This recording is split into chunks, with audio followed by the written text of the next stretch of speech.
የወሲብ ፊልም ማየት አቁም። የምታየውን ነገር ነው የምታስበው፣ የምታስበውንም ነው ደግሞ የምትኖረው። ብዙ ሰዎች የወሲብ ፊልም ማየት ጉዳት እንዳለው ብቻ ነው የሚያስቡት፣ ግን ጉዳቱ ከምታስበው በላይ ውስብስብና ጥልቅ ነው። እንዴት ካልከኝ በዛሬው ቪዲዮ በአምስት ዋና ዋና ሐሳቦች ከፍለን እናየዋለን። ቀጥታ ወደ ቪዲዮ። የመጀመሪያው የብዙ ነገሮችን ዋጋ ያሳንስብሃል። ሁሉም ነገር ቀላልና ኖርማል እንደሆነ እንድታስብ ያደርጋል። ከተለያዩ ሴቶች ጋር መተኛት ኖርማል እንደሆነና ጀብድ እንደሆነ እንድታስብ ያደርጋል። ለሴትም ልጅ ያለ ክብር እና ስሜት የተዛባ እንዲሆን ያስገድድሃል። ሁለተኛው ትኩረትን ይቆጣጠርብሃል። አንዴ የወሲብ ቪዲዮ ማየት ከጀመርክ ሌላ ነገር ማየት ያስጠላሃል። የማየት ፍላጎትህ እየጨመረ ይሄዳል። ሌላ ነገር ማሰብ እስከማትችል ድረስ ይቆጣጠርሃል። ባገኘውም አጋጣሚ ማየት ብቻ የሚያስደስት ሰው ትሆናለህ። ሶስተኛው ከሃይማኖትህ ያርቅሃል።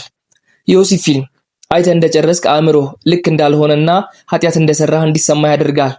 የቆሸሽክ ያህልም እንዲሰማ ስለሚያደርግህ ወደ ፈጣሪ መቅረብም ያሸማቀቅሃል።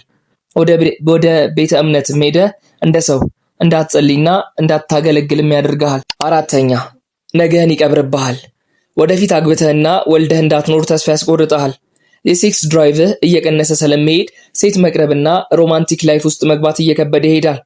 በአካል ተገናኝቶ ሴትን ልጅ ማውራትና መግባባትም የሚከብድ ሰው ትሆናለህ።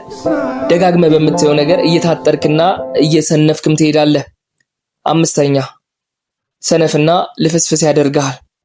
ወንድ ልጅ በህይወቱ ሙሉ ትኩረቱን ሰጥቶ በህይወቱ ሊያሸንፋቸውና ሊያሳስቡት የሚገቡ ብዙ ነገሮች አሉ።